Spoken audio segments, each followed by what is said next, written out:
Welcome to the Miracle Network's Wednesday meditation. I'm so glad we're all here together. If you're on YouTube, don't forget to click the subscribe button below to receive updates and notifications. Today we're joined by Terry Doyle, who will lead us in meditation. Then we have 20 minutes of silence. After that, we open it up for sharing. We end at 10:45. Over to you, Terry. Thank you, Dan. And good morning, everybody. It's lovely to see you all. Lovely to see you all. Um, and it's feeling a bit more like spring today, isn't it? Which is a joy as we emerge from winter. Today, we're going to base our meditation around lesson 245. Your peace is with me, Father. I am safe. And given the perilous state of, or seeming perilous state of the world at the moment. We only have to put the news on and it's one seeming crisis after another, isn't it? I think anything that reminds us, helps us to remember the truth and hold us fast to that truth. It's got to be a good thing. But why don't we go into the silence with this lesson and the wisdom and the assurance that we can all take into the silence, the sacred silence.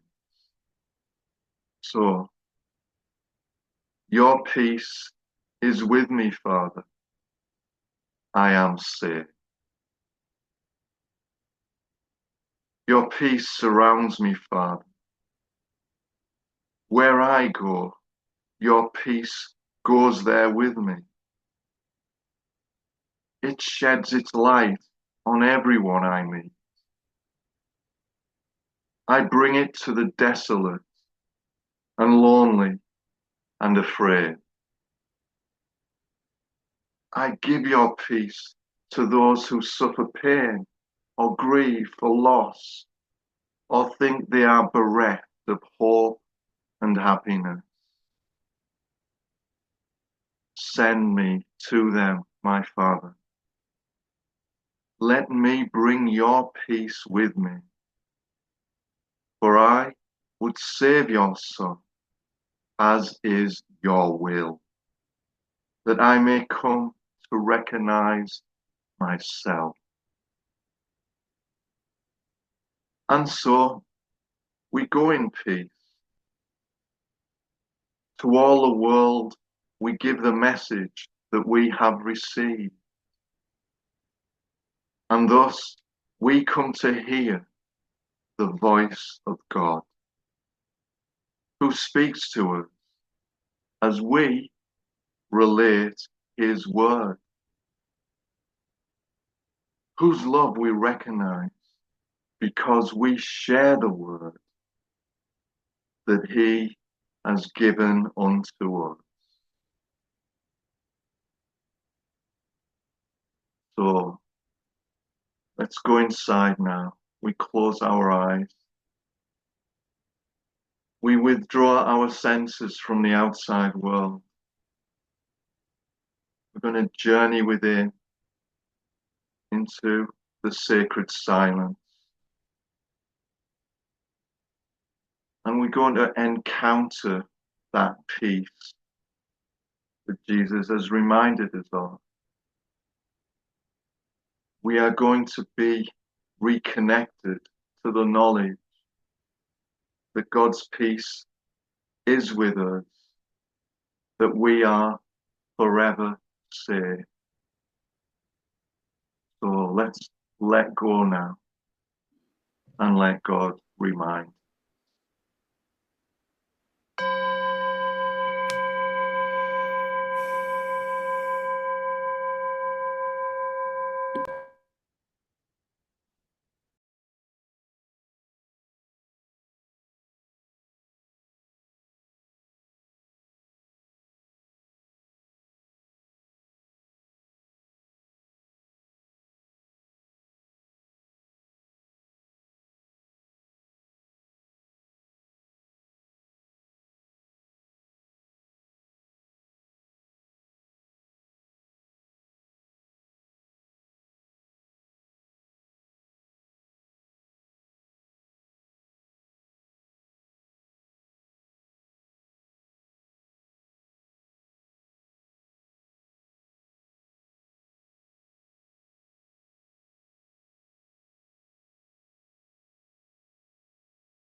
open your eyes and come back into the room.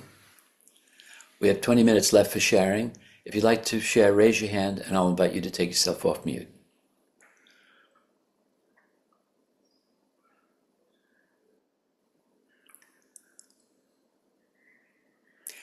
Evelyn. Thank you, Dan.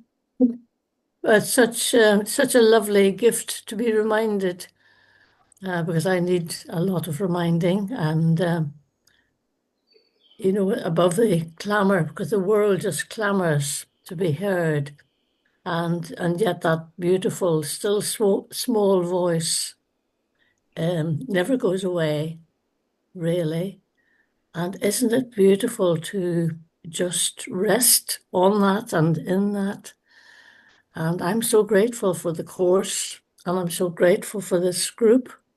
Bless you all that take part and run the group, and it's just such an inspiration, all of you. And so grateful, because I just feel my peace. It's just a moment away. In fact, it's not even away. It's just I've gone away for a moment.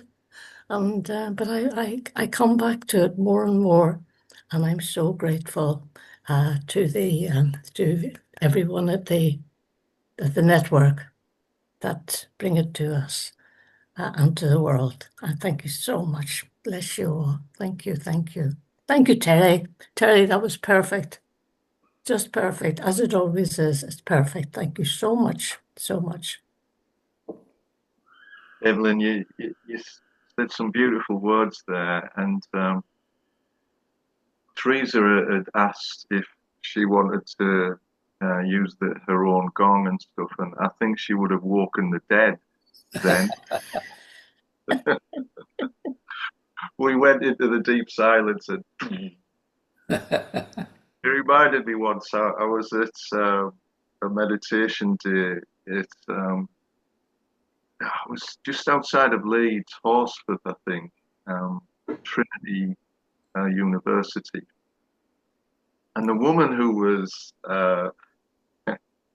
she was a school teacher. She was Italian, and she was really expressive in her words and all the rest of it. And Yeah.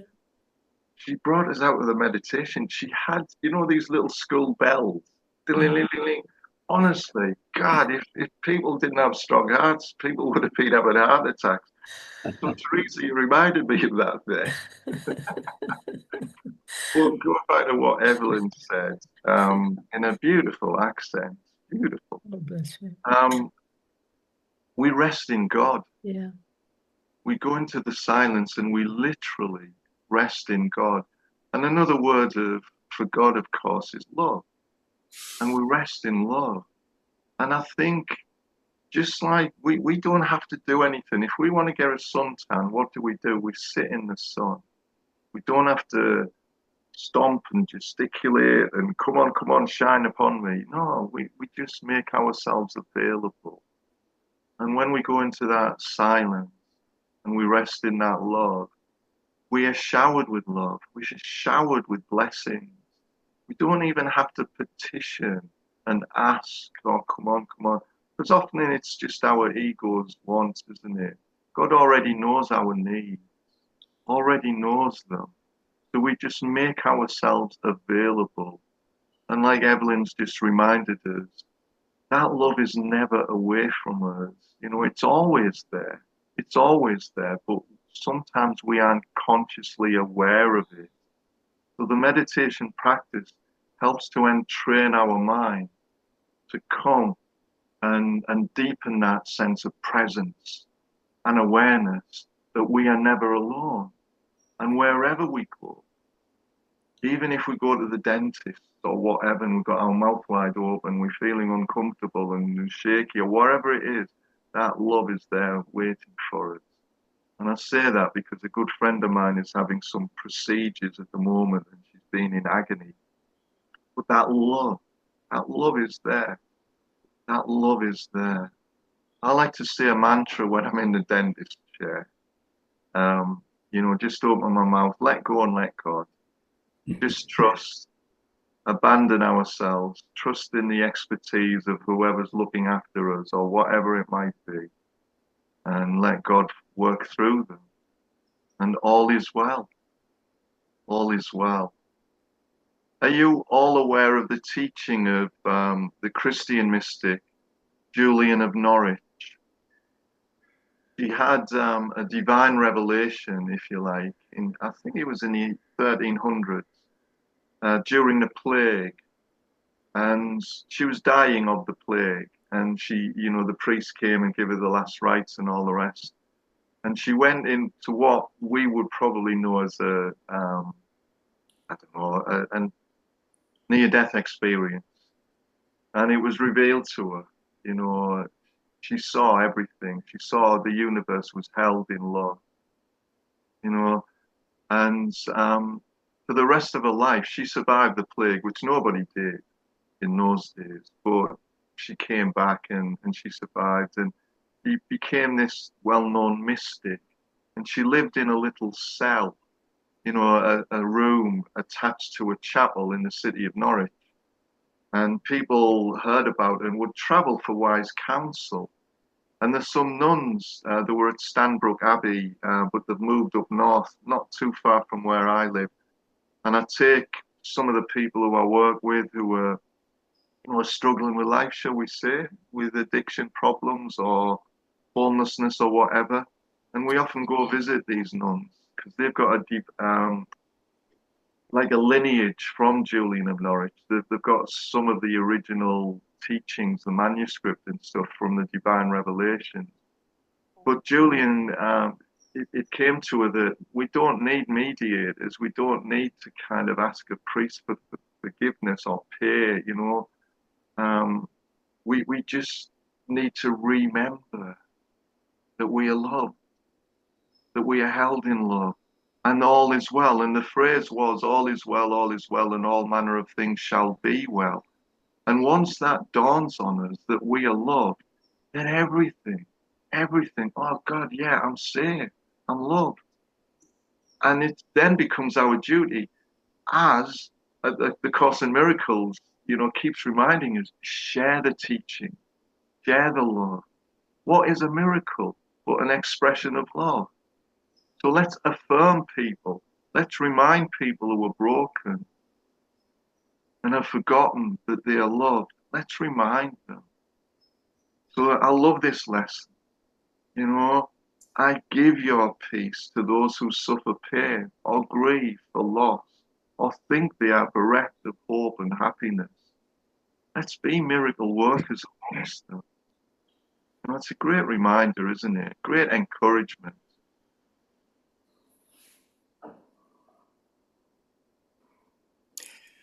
Dennis, take yourself off mute. Right, Joey, just a little story.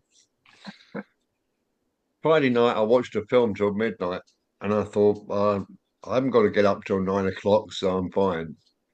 So I went up and cleaned my teeth, had a wash, pulled the plug out, and the chain came out by itself. So I actually pulled the plug out, and the little triangle was stuck in the little grill. So I went downstairs and I got a long nose pliers and I'm jiggling about like that. And it was awkward. And all of a sudden I dropped it and it disappeared. Oh, I thought, never mind, I'll get into a nice warm bed because I'd put my electric blanket on. What I'd done is it was on 1, 2, 3, then off. Felt the bed stone cold. I started laughing. Normally I'd have got annoyed about it and I think, it's one of those things. And I started laughing my head off and I thought, I better not laugh too loud because next door I think I've gone mad. About 12:30, but it was just one of those things and I thought, what a change. Yeah. Oh, Dennis, and before that, all sorts of things, why does this happen to me? When, what have I done wrong? And all the guilt and all sorts. And it never happens to anybody else, only to me. But this time it was hilarious. Yeah. And that's our choice, Dennis, isn't it? In every situation. So thank you for that story. And real life stories, that's where we learn from. Yeah, we're not victims, are we? And we can get ourselves all aerated and upset about daft little things. I well, don't sweat the small stuff. And most of it's small, isn't it, if we're honest? But yeah, so nice one, Dennis. Thank you. Vivian, take yourself off mute. Hello, Terry. That was lovely, particularly your reminder about Julian of Norwich, because I live in Norwich. Ah, nice one. And yes, I know the cell quite well and things, and we have lots of visitors who come for the cell. That phrase, all shall be well, and all manner of things shall be well, is something that I sort of say and think a lot. And if I have friends who are distressed, I say that. Interestingly, one day when I was in the cathedral, I went to cathedral service, and there was a young man there who was obviously very distressed and sad, and I couldn't. I just sympathized with his state. He wasn't participating in the service. He was just, and as I was leaving, I thought, I can't just leave that young man and things. So he was still sitting there. He hadn't moved whilst everybody was leaving the service. But I just went up behind him and put my hands on his shoulders and repeated that phrase, all shall be well and all manner. And he just absorbed it. And yeah, that was Mother Julian. Ah, did you say it out loud or I silently? did. No, I said it out loud, so he Right. heard me. So he heard. Yeah, It was just a lovely moment of contact. I could tell it was just kind of pouring into him, really. and in a sense, you know, A Course in Miracles would call that a holy instant. You know, a holy instant. It was a moment in time where two people embraced a holy relationship. In that moment, Mm. you know, outer differences disappeared. In that moment, there were just two people exchanging, one giving and one receiving love. You know, it was a sacred encounter in that sense. And we don't know the ripples that go out from moments like that. Moments like that can turn a person's life around.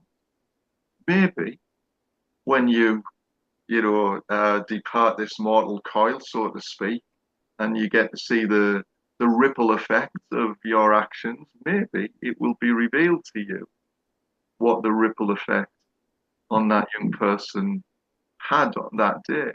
You know, but we don't do it for external reward, do we? We just do it in the moment because it's the right thing to do. That's true. It's an expression of love. So well done, Vivian. Thank you for sharing that story. Sick. Dennis? There's a famous saying, I can't remember where it's from now. Better than 1,000 words is one word that gives peace. Mm. Yeah, absolutely. Absolutely. Norman, take yourself off mute. Yes, thank you very much. I started that meditation, kept my eyes open, and just went round all the names singly and sent a silent blessing. And then we did the meditation. And I used to have a recurring, I don't know whether it was a dream or what it was, but inside me, I had a prince locked up in a prison cell. The door was open and you could swing backwards and forwards. There was no light in it. There were big blocks. And there was also an altar to God in it. And this was a recurring thing. And I couldn't figure out what was going on. I actually tried to reach in and catch a hold of this young prince and pull him out, but he wasn't coming and I couldn't get in. But during somewhere along the line, I realized that that young prince was me, and I had locked myself up, my true self, that young prince that I had locked up, which didn't want to come out into the world that I had created, an ego world. And my ego wasn't listening. I had no awareness of that young prince. And they sometimes call Jesus the Prince of Peace. And I'm convinced that the Prince of Peace is in every single person in the whole world, everything that lives. There's a Prince of Peace in them. And all you have to do, as you already said, is do nothing. That little bit of God works away all the time, and I have absolutely nothing to do except be glad, because I don't get that experience anymore. So I know He is out and in me, and I just have to listen to the Prince of Peace rather than the ego and other people's egos that aren't real anyway. And then I don't have to forgive anything, because nothing was real. It was just a dreadful dream that I was experiencing in this world. So thank you for the opportunity of just saying that. A little bit of God in all of this. Thank you. Wow, thank you. I think we should call you Saint Norman. That was incredible, Norman, incredible. Thank you. And you're right. You're right. There is that. That's who we are, isn't it? That's who we are. We're all expressions of, unique expressions of that divine love. And the early Christians, after the crucifixion and stuff, in the early centuries, the understanding of Jesus coming to earth in human form, or God coming to earth in human form, if you like, was so that God became man, so that man could become God. Divinization, we become divinized. And with our meditation practice, every time we practice, we become ever more divinized. A bit like tie-dye, it leaves a stain, an imprint. So every time we go into that sacred silence, it leaves an imprint upon our minds. We become that little bit more detached from our false sense of self, and we become that little bit more connected to who we actually are. So every single practice, every time we meditate, it counts. Every single session. Nothing's ever wasted. Just have to make ourselves available.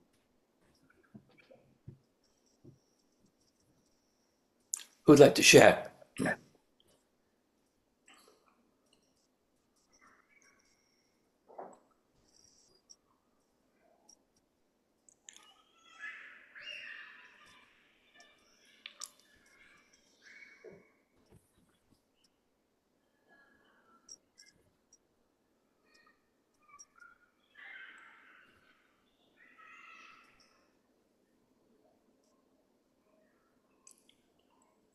Shall I share a little story then?